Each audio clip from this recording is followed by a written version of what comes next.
శ్రీమాత్రి నమః. నమస్తేనండి. Welcome to our channel. ముందుగా మన ఛానల్ని చూస్తున్నందుకు మీకు ధన్యవాదములు. ఆ లలితా పరమేశ్వరి అమ్మవారి ఆశీస్సులు మన అందరిపైన ఉండాలని సదా కోరుకుంటున్నాను. ఈరోజు మనము శివపురాణంలోని సృష్టి యొక్క రహస్యం గురించి ఇప్పుడు మనం తెలుసుకుందాము. మన ఛానల్ని ఫస్ట్ టైం చూస్తున్నట్లయితే ఈ వీడియో కనుక మీకు నచ్చినట్లయితే మరియు ఉపయోగకరంగా ఉంది అనిపిస్తే ఒక లైక్ ఇవ్వండి ఫ్రెండ్స్.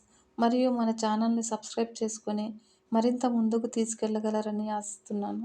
పూర్వము రత్నాకరుడు అనే ముని వద్ద విద్యను అభ్యసిస్తున్న శిష్యులు ఇలా అడిగారు. గురువర్య, అసలు సృష్టి ఏ రకంగా జరిగిందో వివరించండి అన్నాడు కృష్ణశర్మ. అప్పుడు రత్నాకరుడు, నాయన, శివపురాణంలోని సృష్టి రహస్యాన్ని వివరిస్తాను వినవలసింది అంటూ ఇలా ప్రారంభించాడు. సృష్టికి పూర్వము ఈ జగత్తు అంతా జలమయంగా ఉండేది. ఎటు చూసినా మహాసముద్రమే. దానికి ఎల్లలు లేవు. ఆ నీటి నుండి ఒక మహా తేజస్సు ఆవిర్భవించింది.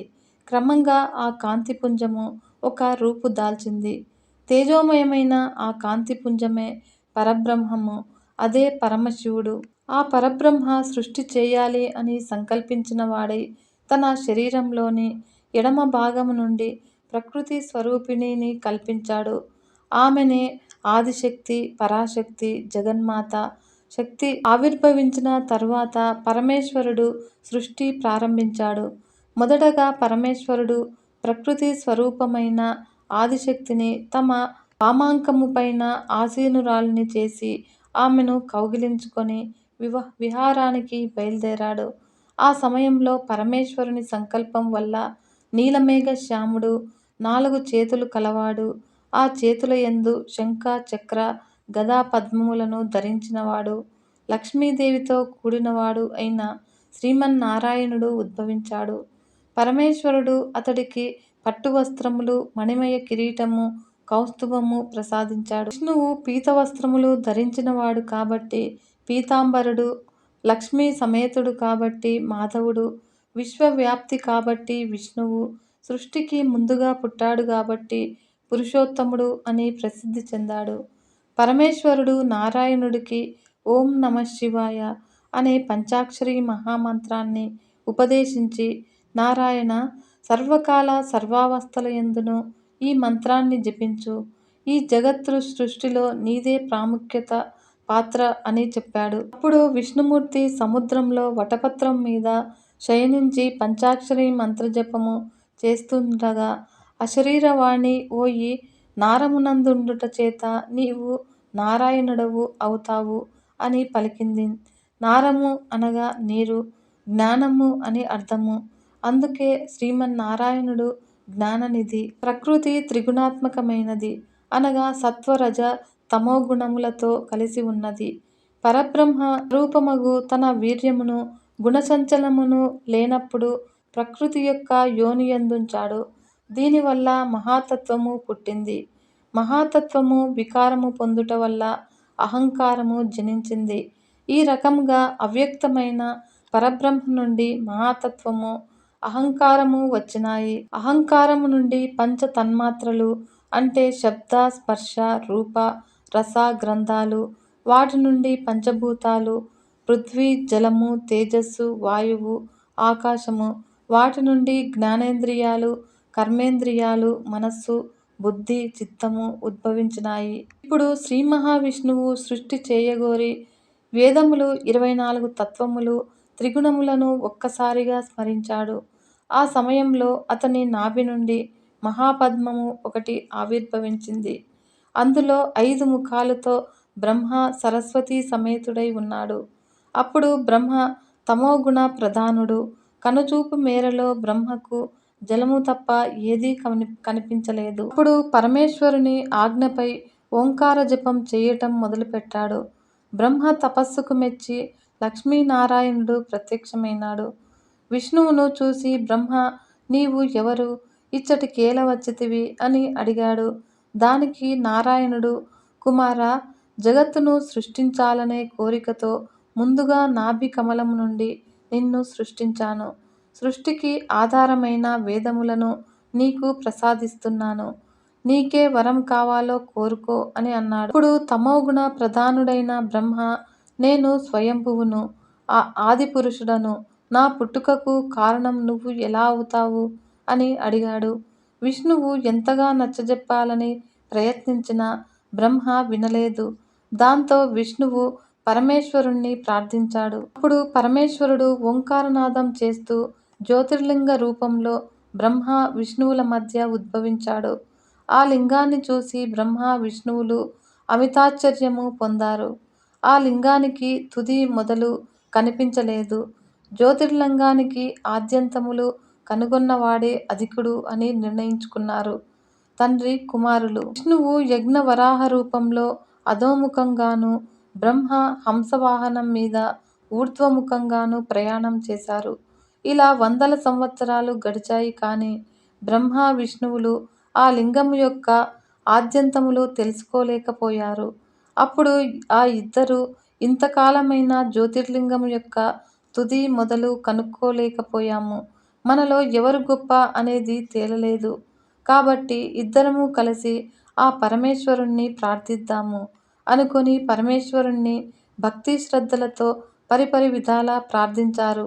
వారి ప్రార్థనలు మన్నించిన పరమేశ్వరుడు పినాకపాణియై వారి మధ్యన సాక్షాత్కరించి బ్రహ్మను చూసి, బ్రహ్మదేవా, ఈ జగత్తును సృష్టించడం కోసము నువ్వు విష్ణువు యొక్క నాభి కమలం నుండి పుట్టావు. సరస్వతీదేవి నీకు తోడుగా ఉంటుంది. ఇప్పుడు తమోగుణము చేత ఆవరించబడి ఉన్నావు. ఆ కారణం చేత నీవెవరో నీకు తెలియటం లేదు.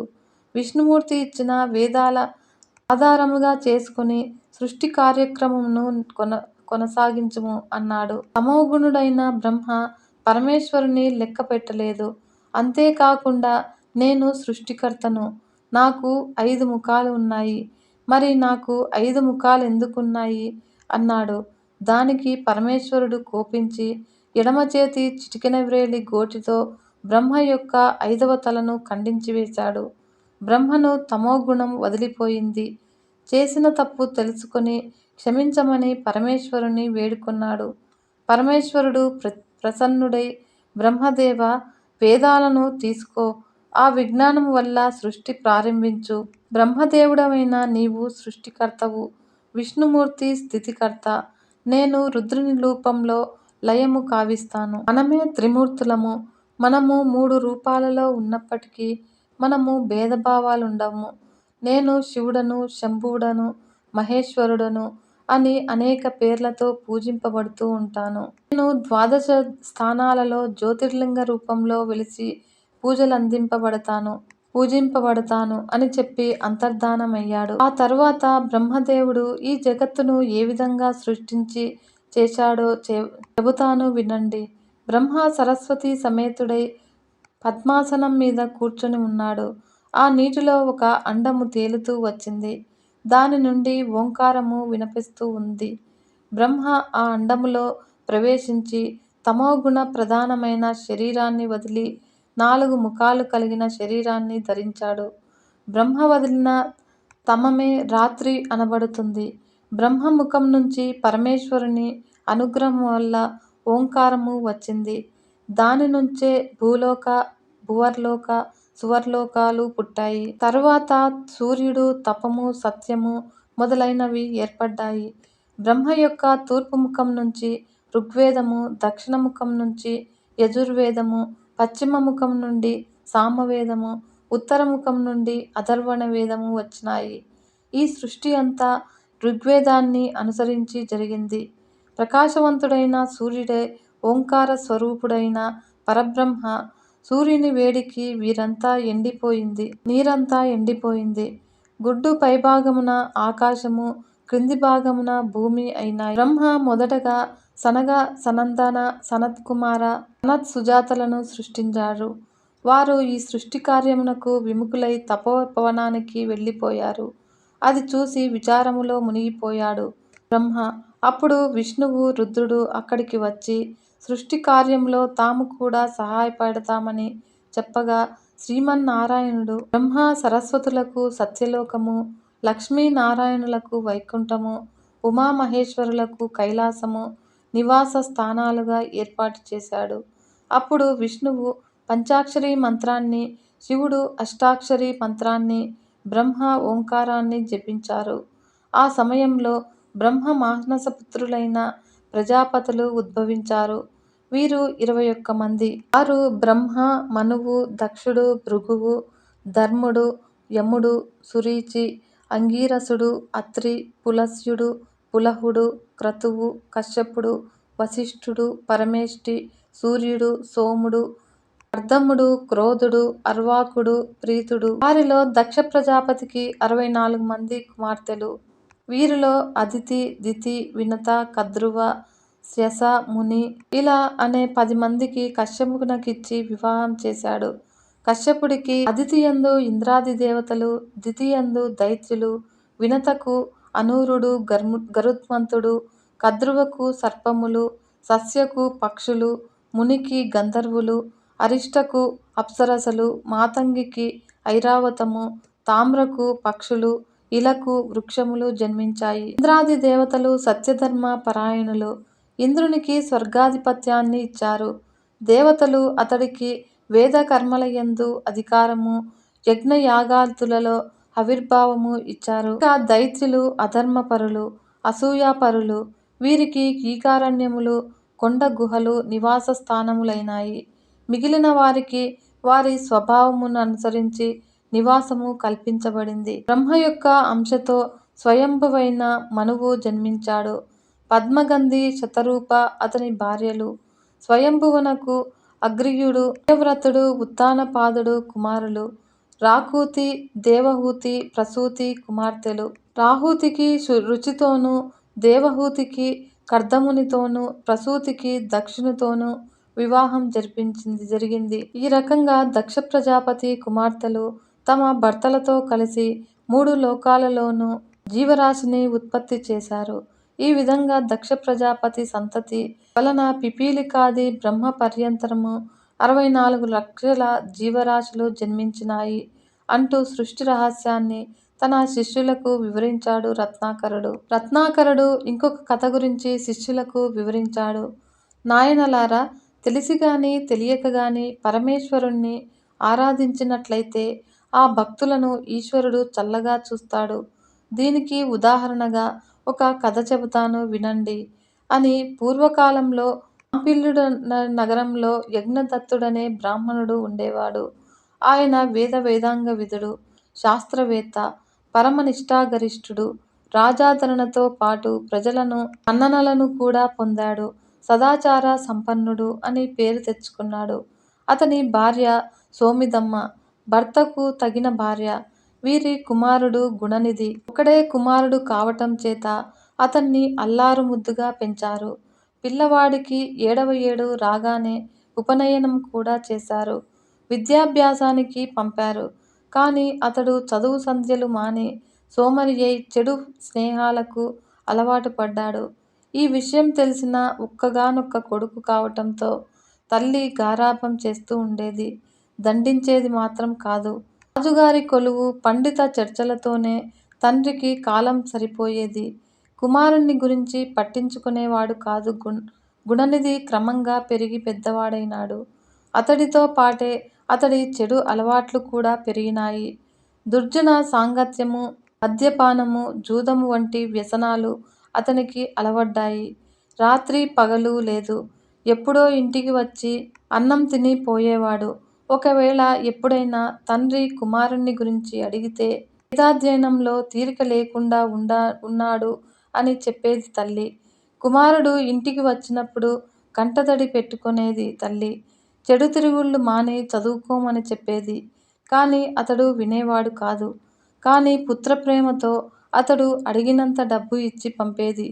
ఈ రకంగా తల్లికి తెలిసి కొంత, తెలియకుండా కొంత తీసుకువెళ్తున్న జూదమాడేవాడు గుణనిధి. ఈ రకంగా కొంతకాలం గడిచింది. ఒకనాడు గుణనిధి తల్లిని డబ్బిమ్మని అడిగాడు. అతడు అడిగినంత ఆమె ఇవ్వలేకపోయింది. ఆ కారణంగా తల్లికి తెలియకుండా లోపల పెట్టెలో ఉన్న వజ్రపు ఉంగరాన్ని తీసుకుపోయాడు గుణనిధి.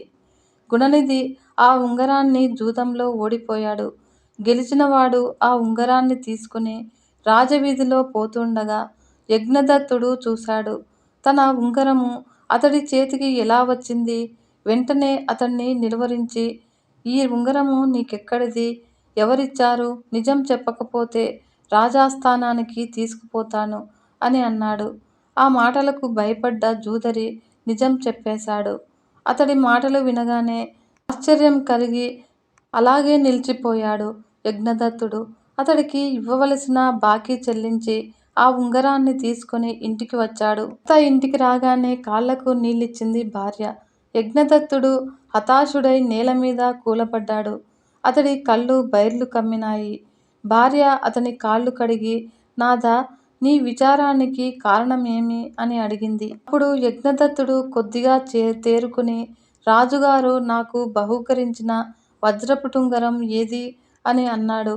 అప్పుడు భార్య, ఓస్, దానికోసమేనా ఇంత ఇది? ఆ ఉంగరము లోపల పెట్టెలో భద్రంగా ఉంది అంది సోమిదేవమ్మ. ఒక్కసారి దాన్ని తీసుకురా అన్నాడు యజ్ఞదత్తుడు. ముందు స్నానం చేసి భోజనం చేయండి. ఆ ఉంగరం ఎక్కడికి పోదులేండి అంటూ మాట తప్పించడానికి ప్రయత్నించింది భార్య. దానికి కోపగించిన యజ్ఞదత్తుడు, ఓసి పాపిష్టిదానా, నిజం చెప్పు, నీ కొడుకు వేదమంత్రాలు వల్లిస్తున్నాడా? అసలు గురువు దగ్గరకు వెళ్తున్నాడా? స్నానము, సంధ్యావందనము, జపము, అగ్నిహోత్రము, ఈ మాటలైనా వాడికి తెలుసా? నీ మాటలు నిజమని ఇంతకాలం నమ్మాను. నీ మూలంగా ఈరోజు నా పరువు ప్రతిష్టలు పూర్తిగా పోయినాయి. ఎంత పని చేశావు అంటూ గద్దించాడు. భార్య మారు మాట్లాడలేదు. కంటతడి పెట్టింది. ఈ విషయము గుణనిధికి తెలిసింది. ఇంటికి వెళ్ళే ధైర్యం చాలలేదు. ఏం చేయాలో తెలియక ఊరు వదిలి పారిపోయాడు. ఉన్నప్పుడు తినటము, లేనప్పుడు పస్తు. ఎక్కడికి వెళ్ళాలి? ఏం చెయ్యాలి? ఇలా ఆలోచిస్తూ ఒక గ్రామం చేరాడు. ఆ ఊళ్ళో ఒక శివాలయం ఉంది. ఎక్కడికి వెళ్ళాలో తెలియని గుణనిధి శివాలయంలోకి వెళ్ళాడు. ఆ రోజు శివరాత్రి. ఆ రాత్రంతా భక్తులు అక్కడ చేరి భజనలు చేస్తున్నారు. గత 2 రోజులుగా భోజనం చెయ్యలేదు గుణనిధి. నీరసించిపోతోంది శరీరము. శరీరం తూలిపోతుంది. నిద్ర కూడా పోకుండా నిద్రపోదామంటే అంతా భజన గోలగోలగా ఉంది. ఇంతలో భక్తుల పూజలు పూర్తయినాయి. భగవంతుడికి నివేదనలు చేశారు. వారంతా ఆ రోజు ఉపవాసమున్నవారు కాబట్టి ఆ ప్రసాదమే ఎవరూ తినలేదు. తెల్లవారబోతున్నది. భక్తులు స్నాన సంధ్యాదులు పూర్తి చేసుకోవడానికి బయటకు వెళ్ళారు. ఆలయంలో ఎవరూ లేరు. దేవుని విగ్రహం దగ్గర అనేక రకాలైన తినుబండారాలు, గుమగుమ వాసనలు. ఆకలి బాధతో అలమటిస్తున్న గుణనిధికి శివుని అనుగ్రహం లభించినట్లయింది. అప్పుడు మెల్లగా లేచి గర్భాలయంలోనికి ప్రవేశించాడు. అక్కడ దీపారాధన కొండెక్కి పైనున్న బట్ట చింపి నూనెలో ముంచి వెలిగించాడు. ఆ వెలుతురులో ప్రసాదమున్న పాత్రలు చేతిలోకి తీసుకున్నాడు. ఇంతలో బయట ఎవరో వస్తున్న అలికిడి అయింది. వాళ్ళు వచ్చి తనని అడ్డగిస్తారేమోనని భయపడి పారిపోయబోయాడు. అతన్ని చూసిన భక్తులు దొంగ దొంగ అని అరిచి పట్టుకోబోయే ప్రయత్నం చేశారు. ఆ కంగారులో గర్భగుడి బయటకు వచ్చి అక్కడ ఉన్న నందీశ్వరుడి మీద పడ్డాడు. తలకు బలమైన గాయమైంది. అప్పుడు స్పృహ కోల్పోయి కొద్ది క్షణాలలోనే మరణించాడు. గుణనిధి ప్రాణాలు తీసుకోవడానికి యమదూతలు వచ్చారు. అతనికి కోపము. అతని కోసము శివభటులు కూడా వచ్చారు. ఇతడు పాపి, జూదరి, దొంగ కాబట్టి యమలోకానికి రావాలి అన్నారు యమకింకర్లు. మహాశివరాత్రి నాడు ఉపవాసం ఉన్నాడు. రాత్రంతా జాగరం కూడా చేశాడు. పైగా తెల్లవారకుండానే ప్రాణాలు కూడా వదిలాడు.